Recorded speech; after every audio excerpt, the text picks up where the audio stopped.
बांकीपुर से प्रशांत किशोर जो है चुनावी मैदान में उतरे हुए हैं, आप लगातार उनका समर्थन भी करते रहे हैं, क्या इस बार उनको समर्थन करिएगा चुनाव में? देखिए, बात समर्थन की नहीं, एक बेहतर इंसान की है जिसका एक विजन है, जिसके पास। मुझे प्रशांत भैया हमेशा से पसंद है क्योंकि वो पढ़े लिखे हैं और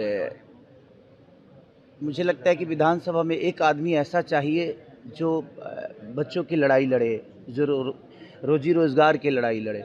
मैं किसी पार्टी का नहीं, बल्कि मुझे लगता है कि हम सबको एक बेहतर इंसान ही चुनना चाहिए, क्योंकि अगर आपके घर का गार्जियन ही सही नहीं होगा तो मुझे नहीं लगता कि बच्चों की भविष्य सही हो पाएगी। और एक नेता गार्जियन की तरह ही होता है। तो प्रशांत भैया सच में मुझे बहुत पसंद हैं क्योंकि उनके पास एक विज़न है, पढ़े लिखे हैं, उनके पास हमारे बिहार के भविष्य के लिए एक मैप है।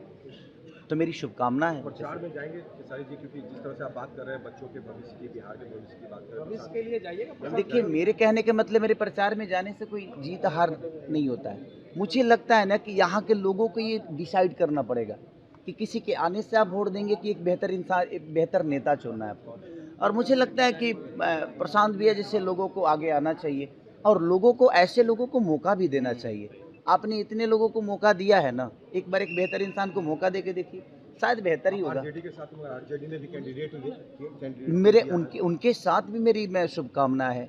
जीतने के कोई एक ही जीतेगा, बट मुझे लगता है कि एक बेहतर इंसान है प्रशांत भैया और मैं हमेशा से एक बेहतर इंसान का साथ दिया हूँ और मेरी शुभकामना उनके साथ भी है कि बिहार की जनता को तय करना है कि वो किसके तरफ जाती है। एक बेहतर मैप जिसके पास है अपने बच्चों के भविष्य के लिए, बिहार के भविष्य के लिए, उसके तरफ जाती है कि कहीं और जाती है। तो मुझे लगता है कि सबसे पहले नेता बदलने से अच्छा है कि हम अपने आप को बदलें।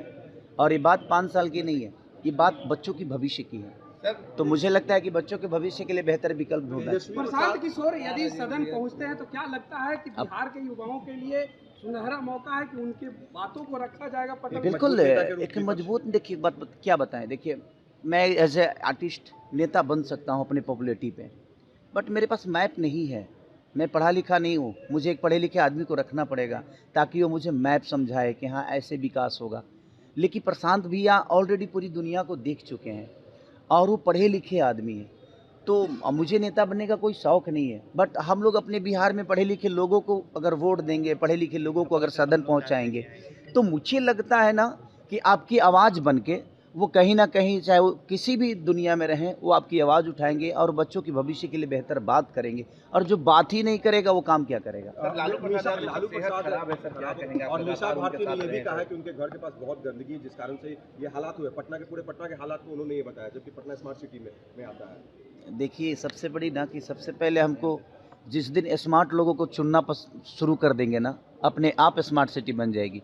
कहने के लिए तो पूरी दुनिया स्मार्ट ही है, हमको अपने अंदर स्मार्टेड चाहिए कि हम स्मार्ट बने, लेकिन हम स्मार्ट लोग चुनते ही नहीं हैं।